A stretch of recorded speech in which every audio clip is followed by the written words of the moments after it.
कि स्त्री का क्या धर्म है। तो सब धर्मों का वर्णन श्री देवर्षि नारद जी कह रहे हैं।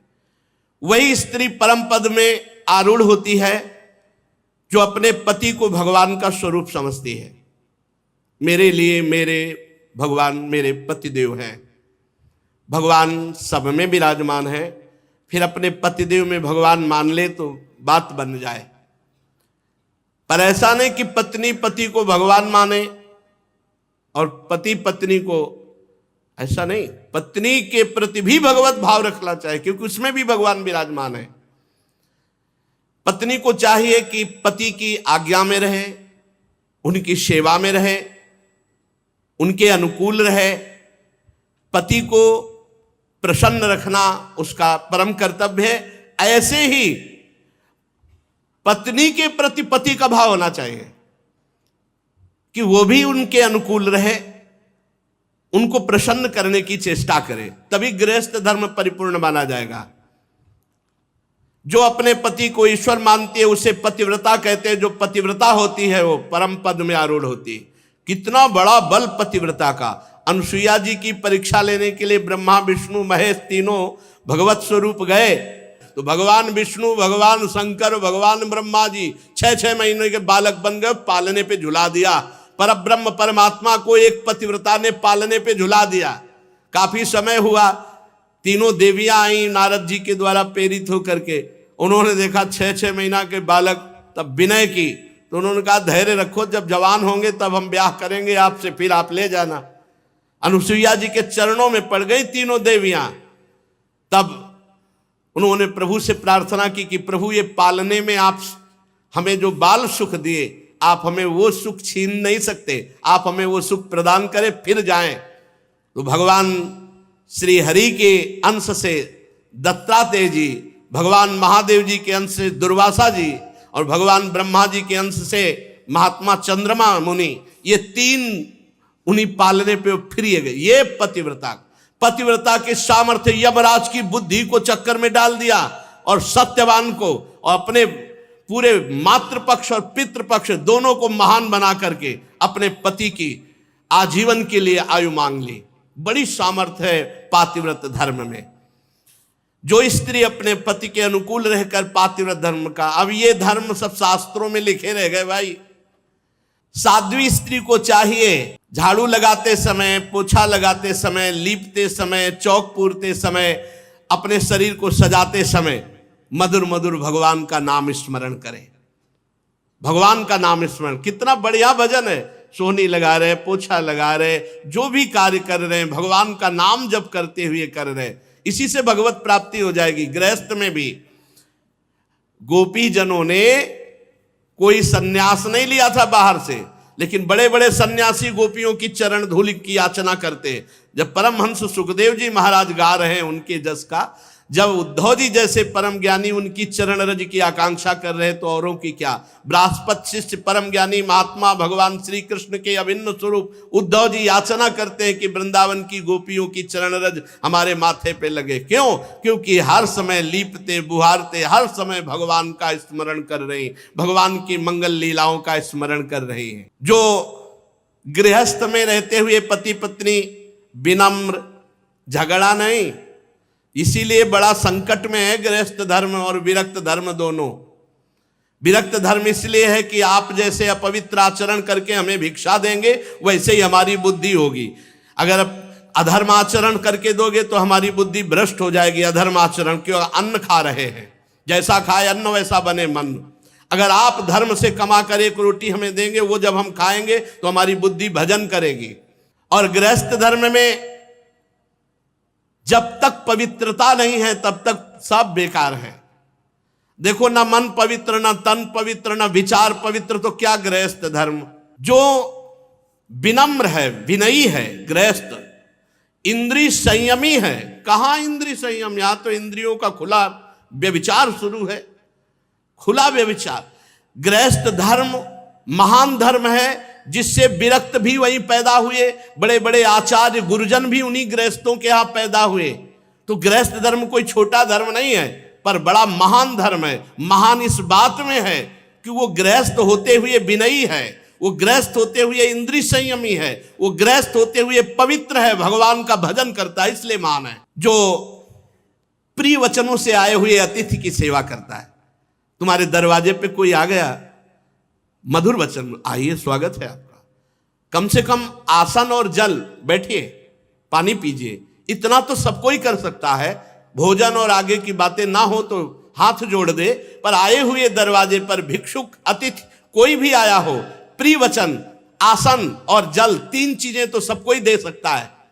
प्यार से बोल सकते हो, पानी के लिए पूछ सकते हो, एक आसन पे बैठा सकते हो। इसके बाद वो जो मांग रहा है हमारी सामर्थ्य नहीं, हमारी श्रद्धा नहीं, तो मना कर सकते हैं। अपने कर्तव्य में सावधान रहे, पवित्र प्रेम पूर्ण व्यवहार करे। जो पति परायणा होती है और जो एक पत्नी व्रत होता है, उसके यहां भले वैभव न दिखाई दे, लेकिन उसके यहां शांति होगी, सुख होगा, एक आनंद होगा। अब मेहनत करके पति कमा के आ रहा है और घर में व्यभिचारिणी स्त्री है और ये देख करके उसकी छाती जल रही, या पत्नी बहुत धर्मात्मा है, पति व्यभिचारी है तो उसका हृदय जल रहा है, ये बहुत गलत है। अपने धर्म को समझो। ये शरीर का जो व्यभिचार प्रवृत्ति है ये नरक पहुंचा देगी। पति वंचक पर पति रति करई, रौरव नरक कल्प सत परई। जो स्त्री अपने पति को छलावा करके दूसरे पुरुष से सहवास करती है वो रौरव नरक पर। अगर पुरुष दूसरी किसी पत्नी से ऐसा करता है तो फिर नरकों के वर्णन में सुना ही है कि लोहे की स्त्री जलती हुई और कल्पों तक भी चिपकाया जाता है, ले आलिंगन करो, फिर वहां हाय हाय मचता है। इसलिए होश में जो गृहस्थ धर्म, नारद जी वर्णन कर रहे हैं, जो गृहस्थ धर्म में पति पत्नी एक भाव प्रेम संबंध और बड़े पवित्र रहते हैं, विनयी हैं, उनके घर में भले आपको करोड़ों अरबों रुपया न दिखाई दे, लेकिन शांति होगी, सुख होगा, बड़ा आनंद रहता है। गृहस्थ धर्म बड़ा, ऐसा थोड़ी कि निकृष्ट कोई गृहस्थ धर्म है। युधिष्ठिर जी जो चोरी नहीं करते और जो पाप कर्म नहीं करते, वो अपने आप शांति और सुख को प्राप्त होते हैं। पर सावधान रहे, चोरी करना और अन्य पाप कर्म करना, इनसे अपने आप को बचावे।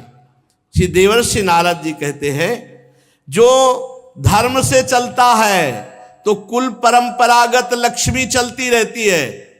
ध्यान दीजिए, दीपक की तरह भले जले, लेकिन जो धर्म से धन कमाते हैं उनका परिवार सुखी रहेगा। और ये जो अधर्म से घूस लेकर इधर उधर, फिर उनका जो है वो भले हाइलोजन की तरह एक बार जले, लेकिन फ्यूज पक्का हो जाएंगे, पक्का नष्ट हो जाएंगे, परिवार तितर बितर हो जाएगा, सब नष्ट हो जाएगा।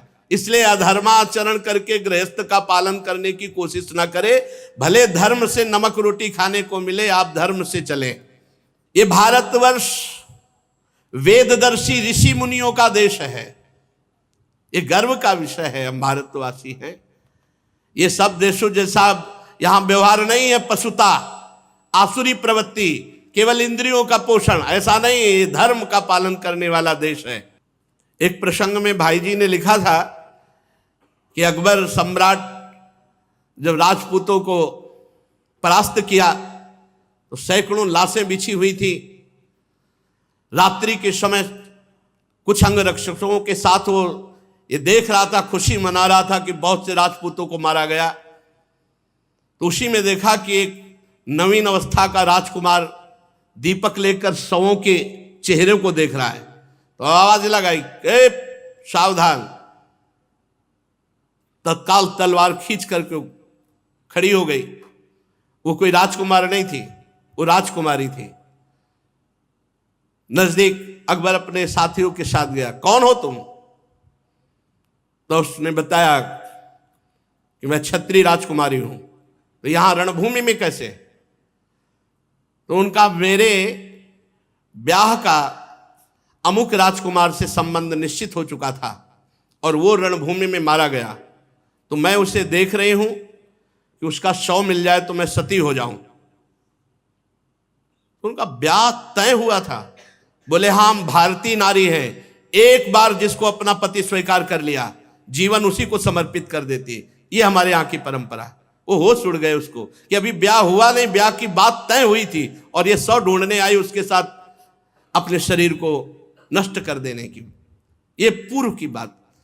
ये हमारा भारत देश है जहां अपने संबंधों के, अपने चरित्रों की पवित्रता है यहां, और उसी के बल से परम पदादि प्राप्ति। ये पशुता थोड़ी थी, ये पशुता तो अभी कुछ वर्षों से आई हुई है।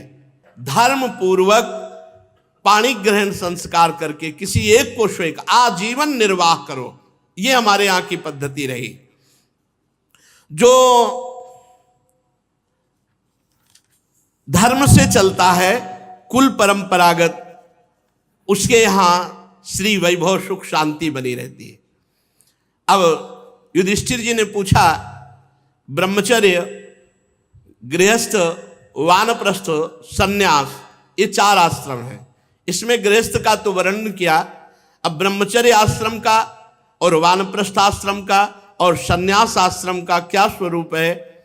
तो देवर्षि नारद जी कहते हैं, हे धर्मराज, ब्रह्मचारी चाहे कोई भी हो, गरीब या बड़े घर का या किसी भी वर्ण का, गुरुकुल में सब ब्रह्मचारी माने जाते थे।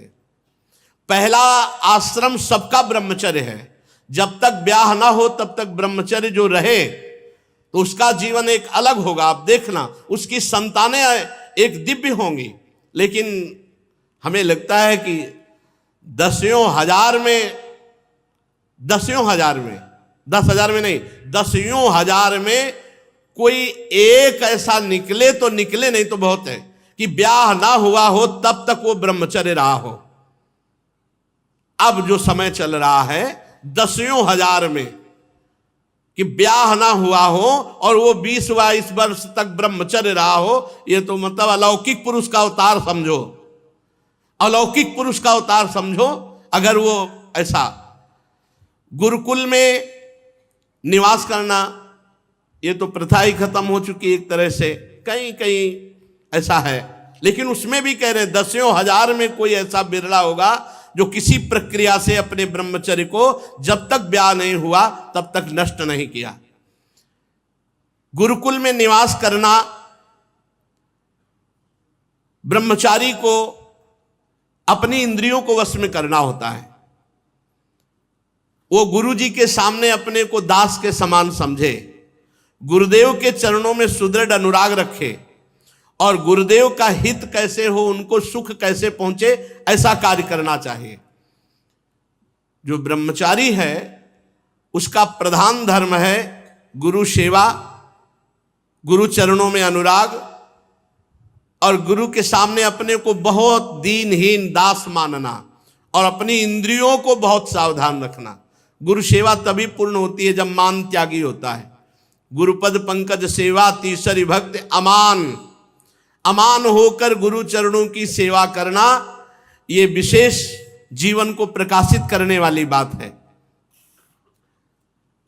ब्रह्मचारी को चाहिए कि जो भिक्षा मांगकर लावे वो गुरु के सामने समर्पित कर दे और गुरु की आज्ञा से ही उसको पावे।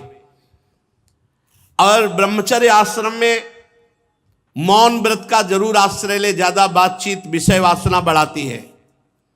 एकाग्र रहे और गायत्री का जप दोनों संध्याओं में या तीनों संध्याओं में जैसा समय मिले वैसा, त्रिकाल संध्या या 2 काल की संध्या।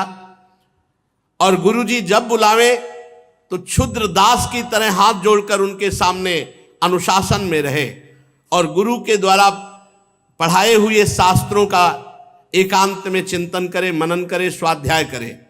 जब गुरुदेव आवे तो हाथ जोड़कर खड़ा हो जाए, फिर उनके चरणों में सिर टेक कर प्रणाम करे, फिर हाथ जोड़कर बैठ जाए और जो वो उपदेश करे फिर उसे बड़े ध्यान से सुने। ब्रह्मचारी को चाहिए मेखला, मृगचर्म, वस्त्र, जटाजूट, दंड, कमंडल, यज्ञोपवीत और कुशा, ये हर समय धारण करे। ये अपने लोग भगवत कृपा से मृगचर्म हटा करके और सब धारण किए। मेखला भी धारण थी मूंज की और वस्त्र श्वेत और जटाएं भी थी और दंड पलाश का और कमंडल और यज्ञोपवीत और कुशा चोटी पे और 108 कुशा की मुट्ठा और गायत्री अनुष्ठान सायंकाल 24 घंटे में एक बार भिक्षा करे ब्रह्मचारी। 24 घंटे में ब्रह्मचारी को एक बार सायंकाल भोजन पाने के लिए आज्ञा है, तभी वो ब्रह्मचर्य पचा पाएगा। गुरुदेव आज्ञा दे तो पाए, अन्यथा ना पाए। गुरुदेव ना बोले तो प्रणाम करके भिक्षा रख के चले गए। गुरुदेव आज्ञा दे तो पाए।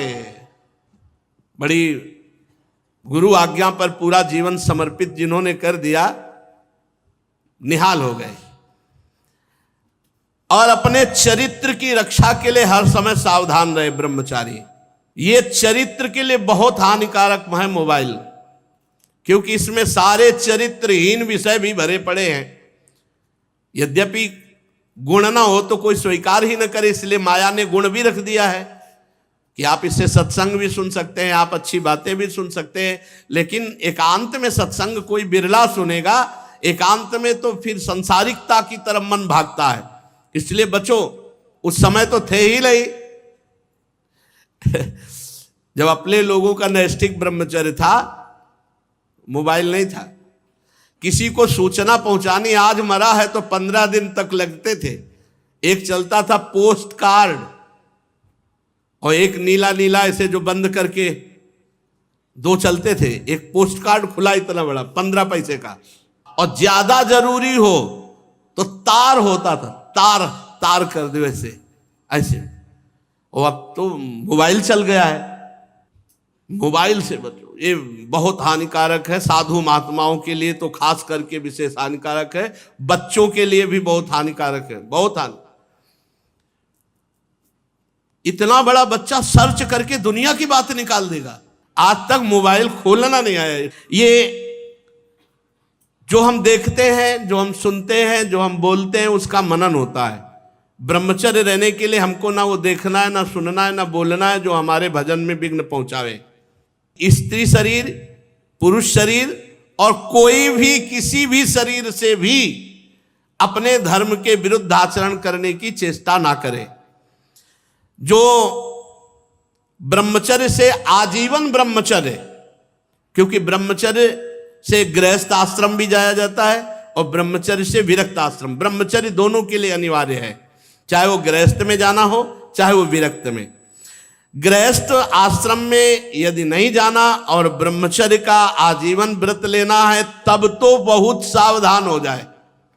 आजीवन के लिए नियम ले ले कि कामी पुरुष और कामिनी का कभी भी संग नहीं करेंगे। एक हरकत जहां समझ में आ जाए, देखो बुद्धिमान मनुष्य शरीर है, पता चल जाता है एक दृष्टि से, एक हरकत से कि इसका स्पर्श करना, इसका देखना, इसका बोलना किस भाव से है। साधक को सावधान रहना चाहिए जो आजीवन ब्रह्मचर्य रहना चाहता है। इंद्री बड़ी बलवान है, ये प्रयत्न करने पर भी मन को क्षुब्ध करके विषयों की तरफ खींच लेती हैं।